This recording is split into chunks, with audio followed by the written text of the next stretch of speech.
Olha, o Corinthians praticamente confirmou aquela tese, acho que universal, de que esse elenco escolhe jogo. Porque a postura no Brasileirão e na Copa do Brasil é completamente diferente. Pelo menos hoje, por um lado positivo. O Corinthians jogou demais, jogou diferente e venceu o Cruzeiro. Bora pro pós-jogo do Salazar, que a gente tem muito para falar dessa vitória do Corinthians.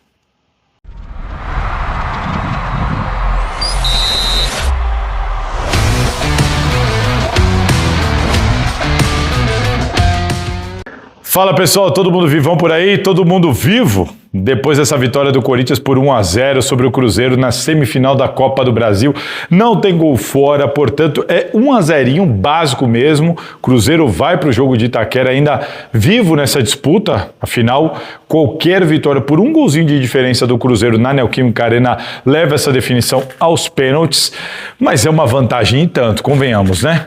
É uma bela de uma vantagem. O Corinthians pegou um dos principais times de 2025. Cruzeiro vive um grande momento, é uma grande equipe. Chegou em condições muito melhores que as do Corinthians, jogou para 59 mil pessoas, Mineirão praticamente lotado. Era um jogo com caráter decisivo de mata-mata. Enfim, o Corinthians foi lá na casa dos caras e venceu o jogo. É um baita de um resultado, é uma vantagem enorme, porque é um jogo tão difícil, tão equilibrado e tudo mais. É muito natural e normal que essa partida seja definida nos detalhes, seja definida com uma classificação por causa de um golzinho de diferença mesmo. O jogo em Itaquera deve ser tão difícil quanto foi este do Mineirão, com características diferentes, mas vai ser um jogo parelho, disputado, equilibrado, brigado, eu não tenho a menor dúvida. Então, nesse momento, uma mínima vantagem, seja ela qual for, ela tem um efeito prático muito grande. Então, assim, um baita de um resultado conquistado pelo Corinthians, um resultado histórico, uma vantagem importante que o Corinthians traz para São Paulo depois desse jogo lá no Mineirão. Aliás, olha só a campanha do Corinthians na Copa do Brasil. O Corinthians fez 7 jogos na Copa do Brasil. O Corinthians enfrentou o Novo Horizontino 2 vezes, o Palmeiras 2 vezes, o Atlético Paranaense 2 vezes e o Cruzeiro 1 vez. São, portanto, 7 jogos. Nesses 7 jogos, o Corinthians tem 7 vitórias, com 9 gols marcados e nenhum gol sofrido. Impressionante. O Corinthians ainda não sofreu gol nessa Copa do Brasil. Mesmo jogando contra o Cruzeiro no Mineirão, mesmo jogando contra o Palmeiras no Allianz Parque, mesmo jogando contra o Atlético Paranaense na Arena da Baixada e, com todo respeito ao Novo Horizontino, também fora de casa. Mas, assim, é impressionante como o Corinthians tem atuado na Copa do Brasil, tem tido na Copa do Brasil um comportamento completamente diferente do comportamento que tem ou teve no Campeonato Brasileiro. Falando do jogo, o Corinthians tomou muita pressão, o Cruzeiro teve 63% de posse de bola, mas isso não se transformou em superioridade técnica e estratégica. Por quê? Dá uma olhada aqui. O Corinthians parou o Cruzeiro nos desarmes, foi 14-13 para o Cruzeiro. Então o Cruzeiro desarmou tanto quanto o Corinthians, apesar do Corinthians ter tido menos a bola. O Corinthians fez mais faltas, 17-10, o que não é uma diferença tão grande, mas mostra como o Corinthians foi também travando esse jogo do Cruzeiro. Portanto, agora, uma coisa que eu quero te chamar a atenção são 15 finalizações do Cruzeiro, mas 8 do Corinthians. O Corinthians teve pouca bola, mas o Corinthians finalizou. O Corinthians foi ao gol do Cássio. E defesas dos goleiros, o Hugo Souza pegou 2 e o Cássio 1.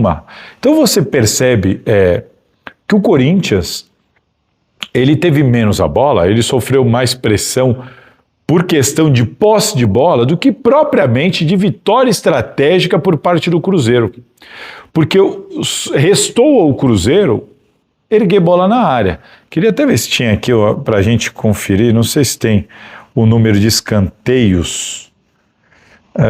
Finalizações no gol, 2-2. Finalizações no gol, 2-2. Para fora, 6-3. Chutes defendidos, 7-3. 7-3 em chutes defendidos. Cruzeiro 7, Corinthians 3.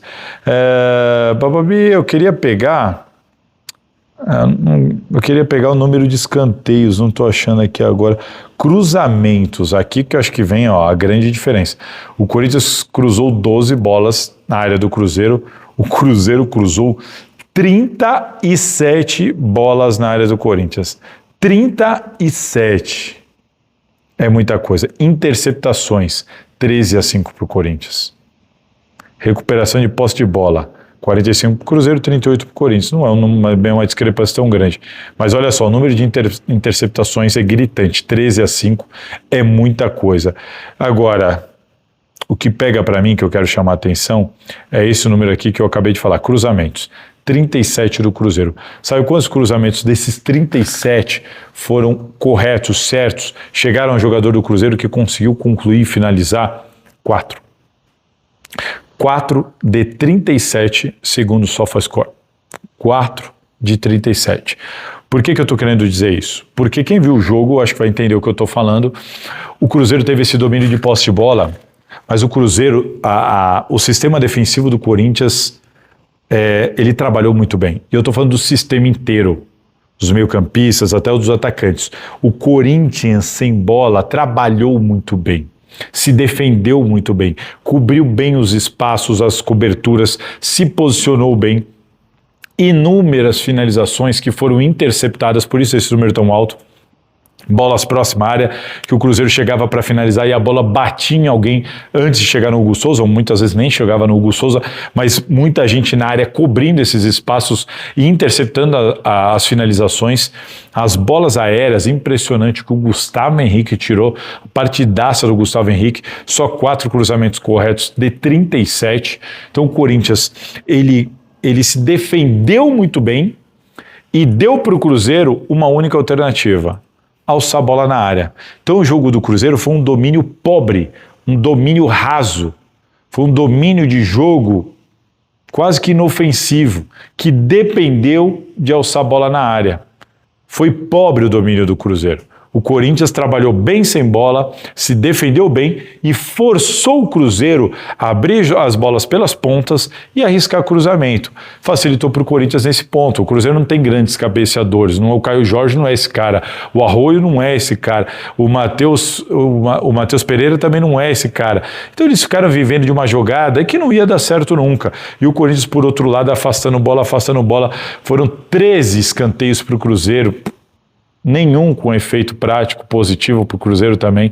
Então, mérito para o Corinthians que soube se defender, mérito para o Corinthians que conseguiu interceptar tantas bolas, mérito para o Corinthians que, quando as bolas vieram no alto, o Corinthians venceu praticamente todos estes duelos aéreos. Então, assim, o Corinthians deu uma alternativa para o Cruzeiro, que foi a jogada de bola aérea, e nessa jogada de bola aérea, o Corinthians também teve muito sucesso. Portanto, é um jogo para bater palma para o sistema defensivo do Corinthians, que trabalhou muito bem, porque o Cruzeiro teve muita bola, o Cruzeiro pressionou o Corinthians, mas o Hugo Souza mal trabalhou, muito pouco trabalhou. Então, tem que bater palma para o sistema defensivo do Corinthians, para a maneira como esse time jogou sem bola nessa quarta-feira no Mineirão. Dito isso, a gente tem que destacar agora a luta e a entrega desse time do Corinthians. Cara, fazia tempo, hein? Fazia tempo que eu não vi esse time do Corinthians lutar tanto, se dedicar tanto, os jogadores comendo grama, sabe como a gente fala, ralando a bunda no chão, brigando, dividindo, chegando junto, gritando, indo até o final, acreditando, lutando por cada centímetro de grama. O Corinthians, para mim, a vitória passa muito por esse espírito que o Corinthians entrou no jogo para jogar uma decisão, para jogar a vida. E todos entraram com o mesmo espírito. Daí essa sintonia. O Corinthians entrou em campo no espírito de decisão. Lutou demais, correu demais, brigou demais, acreditou até o fim. Então, assim, é também para bater palma para o espírito que esse time colocou em campo nesse jogo. A torcida do Corinthians certamente hoje se sentiu representada por esses jogadores dentro de campo. porque a luta entrega, a raça, a determinação, cara, inacreditável, assim, é uma coisa assim que deu gosto de assistir a maneira como esses caras se dedicaram e lutaram e ralaram. Estamos sem bola, o Cruzeiro vai pressionar, não tem problema, pode pressionar que nós vamos lutar aqui até o fim. Essa era a mensagem que o Corinthians passava para quem estava assistindo. Foi bonito de ver como o Corinthians se dedicou. Teve um lance, 25 do segundo tempo, o escanteio para o Corinthians, a coisa dá errada, sai o contra-ataque, o Breno Bidon, já falei isso lá atrás contra o Palmeiras. Acabou essa história de que o Breno Bidon não aguenta jogo grande, não é jogo para ele, que ele não tem físico. O que esse menino lutou, o que esse menino deu carrinho para escanteio, nesse contra-ataque, ele volta correndo desesperadamente, impede o contra-ataque, faz a jogada forçar, voltar.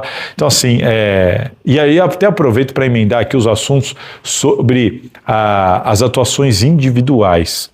O Breno Bidon jogou muita bola, participou do gol na abertura para o Carrilho, foi dele a abertura para o Carrilho, para perceber que o Carrilho estava livre do outro lado, e sem bola, o que o Breno Bidon ajudou, com a maneira como ele anulou as jogadas do Cruzeiro pela direita, assim, impressionante. Gostei muito do Breno Bidon. Gostei muito do Gustavo Henrique, o que o Gustavo Henrique afastou de bola, tirou bola, interceptou, pulou no alto. Cara, o que o Gustavo Henrique jogou hoje como zagueiro foi um absurdo. Gostei da partida do Mateuzinho também. Acho que o Bidu deu uma oscilada durante o jogo. O André Ramalho é a minha única discordância do Dorival na escalação. Para mim tinha que ser o Tchoca, não tem cabimento. Pelo que o Tchoca vinha jogando e pelo que o André Ramalho vinha apresentando, não consigo concordar com a escalação do André Ramalho, mas de fato foi um jogo importante. Acho que ele foi naquela confiança daquele sistema defensivo que já deu muito certo, de Mateuzinho, André Ramalho, Gustavo Henrique e Bidu. Não acho justo, não é o que eu faria, mas deu sorte o Dorival, não sei se dá para chamar isso de sorte, mas o André Ramalho não comprometeu, jogou bem. O Martínez pelo menos não foi expulso. O Carrilho participa bem no lance do primeiro gol e acho que foi um jogo que o Carrilho melhor conseguiu entregar, porque o Carrilho não vinha conseguindo entregar, principalmente sem bola, essa temporada, talvez por causa da lesão. Hoje participou bem. Memphis Depay jogou bem, não jogava bem há muito tempo, na minha opinião, jogou bem, fez um gol que não tem muito mérito dele, tem o mérito dele na movimentação. Se vocês repararem, o Memphis Depay, ele está atrás do Yuri Alberto, o Yuri Alberto está aqui, o Memphis Depay está aqui, a bola vai para o Carrilho. Quando ela vai para o Carrilho arma para cruzar, o Yuri corre para o segundo pau e o Memphis vem para dentro. Quando eles fazem isso, eles confundem a marcação do Cruzeiro. E aí os dois vão para a bola com o Yuri salta mais alto, cabeceia, e o Memphis Depay está completamente livre, tranquilo, com espaço para marcar o gol do Corinthians. Um gol que começa com a bola lá atrás, vai caminhando, passa pelo Bidu, chega no Bidon, o Bidon abre no Carrilho, uma jogada bem trabalhada, treinada claramente, com muitos méritos individuais, da bola que chega para o Bidon que tem a calma para perceber o Carrilho que pega bem na bola, Yuri que ganha da zaga e pula mais alto, o Memphis Depay que faz a movimentação, fica livre, o Corinthians marca o gol. Então um belíssimo gol do Corinthians, que foi como um balde de água fria no Mineirão, porque ele atingiu os jogadores e a torcida do Cruzeiro. Ainda falando das características individuais, o Yuri Alberto tem participação determinante no gol do Corinthians. Impressionante como o Yuri Alberto se recupera das lesões de maneira rápida, impressionante. E o Corinthians, que para mim foi muito bem dentro do que era possível. Era um jogo de sofrimento, ia sofrer, o Cruzeiro ia pressionar, era natural ter pouca posse de bola. O Corinthians encarou isso com naturalidade. Não teve... o Corinthians não ficou nem amedrontado, nem surpreso com isso, e soube jogar esse jogo, de não ter problema. Tudo bem, eu vou sofrer, nós vamos sofrer, mas nós vamos brigar, nós vamos nos defender bem. E é isso, vamos pro jogo. Então, assim, a maneira como o Corinthians encarou esse jogo, eu gostei bastante. O Maicon, para mim, ele não apareceu tanto com bola, mas é um jogador que sem bola foi importante, determinante, então também gostei. Do lado do Cruzeiro, muitas frustrações, né? A maneira como os jogadores do Cruzeiro, principalmente o Lucas Silva, Matheus Pereira, eles não conseguiram dar ao Cruzeiro nenhuma alternativa. Não teve drible com sucesso, não teve infiltração com sucesso, não teve uma falta de criatividade coletividade, isso abalou a confiança dos jogadores do Cruzeiro, que estavam jogando claramente, o tempo ia passando e claramente a confiança dos cruzeirenses ia diminuindo na partida, muito por causa da volúpia, da determinação, das vitórias nos duelos individuais do Corinthians.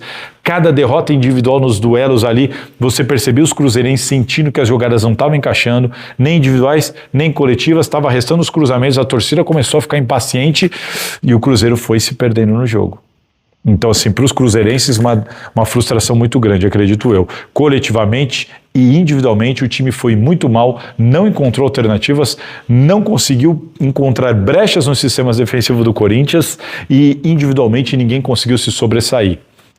Muito por causa do sistema coletivo do Corinthians sem bola e dos duelos individuais. E aí, para mim, entra aquele espírito do Corinthians que entrou numa maneira que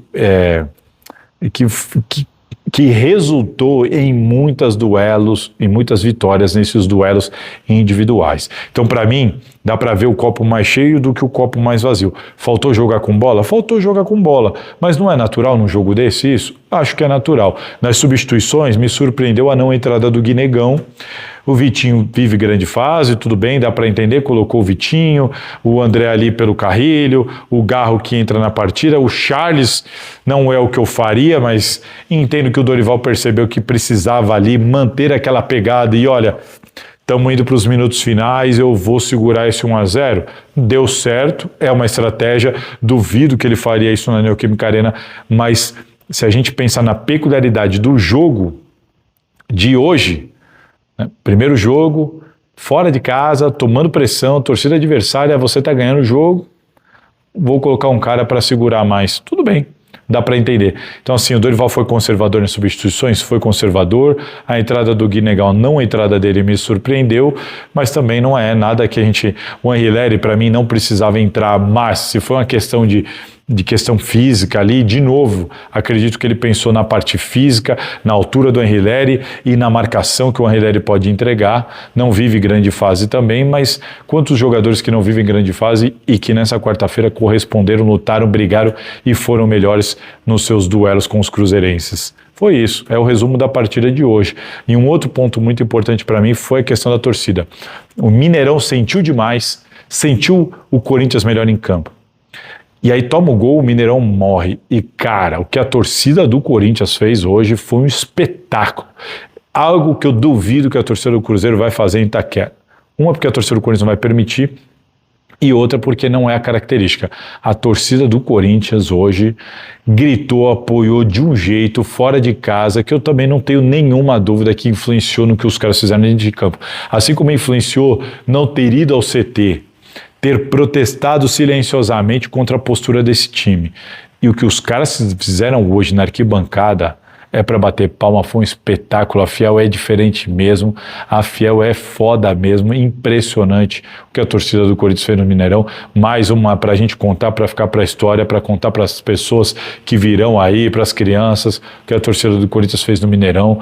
É para ficar registrado, não foi pouca coisa. Juntando isso tudo, o Corinthians conseguiu uma vitória importantíssima, fundamental, de novo sem tomar gol, 7º jogo na Copa do Brasil, 7º jogo sem tomar gol, o Corinthians pode ser campeão sem tomar um gol. Impressionante a campanha desse Corinthians na Copa do Brasil. E aí vem aquela lá, no Brasileirão, quantos jogos o Corinthians fez assim? Cara, se é involuntário, se é voluntário, os caras não conseguiram corrigir isso o ano inteiro, agora também já era, acabou o Brasileirão, faz parte, paciência. É uma pena que tenha sido assim a temporada inteira, porque esse Corinthians já mostrou e mostrou hoje mais uma vez que pode entregar muito mais do que entregou no Brasileirão. A campanha do Corinthians no Brasileirão é pífia, ridícula, absurda, pelo que é pelo elenco que tem, pela folha salarial que tem e porque a gente sabe que esses caras podiam ter entregado mais. Prova disso são jogos como esse na Copa do Brasil. Todo mundo sabe que esses caras podiam ter entregado muito mais no Campeonato Brasileiro. Por que disso? Nem eles conseguem explicar. A gente cansou de perguntar aqui. O Corinthians escolhe jogo. Acabou o Brasileirão, que pelo menos agora eles escolham a Copa do Brasil até o final. Porque hoje, mais uma vez, esse time mostrou que tem uma postura completamente diferente em jogos assim. E essa postura pode levar o Corinthians à grande final da Copa do Brasil para pegar Fluminense ou Vasco. Um pé já foi, meio caminho andado, com uma vitória importantíssima. Ter um empate contra um time tão bom quanto esse, no jogo de volta na Neoquímica Arena, não é pouca coisa não, apesar de não garantir absolutamente nada. E o Cruzeiro não vai ter o Lucas Romero, que tomou um amarelo e estava pendurado, e também muito provavelmente, vamos ver como é que vai ser o Villalba, que saiu machucado. São dois jogadores importantíssimos para esse sistema do Cruzeiro. Vamos ver no que vai dar isso. E você, o que achou? Esse aqui é o pós-jogo do Salazar. Inscreva-se aqui no canal, comenta o que você achou dessa partida e compartilha com seus amigos. Valeu? Se cuidem. Aquele abraço. E aí, curtiu? Bom, já deixa aqui nos comentários então a sua opinião, se inscreva e compartilhe esse vídeo. E ó, fica de olho, porque sempre vai ter conteúdo interessante para você aqui na Salazar TV.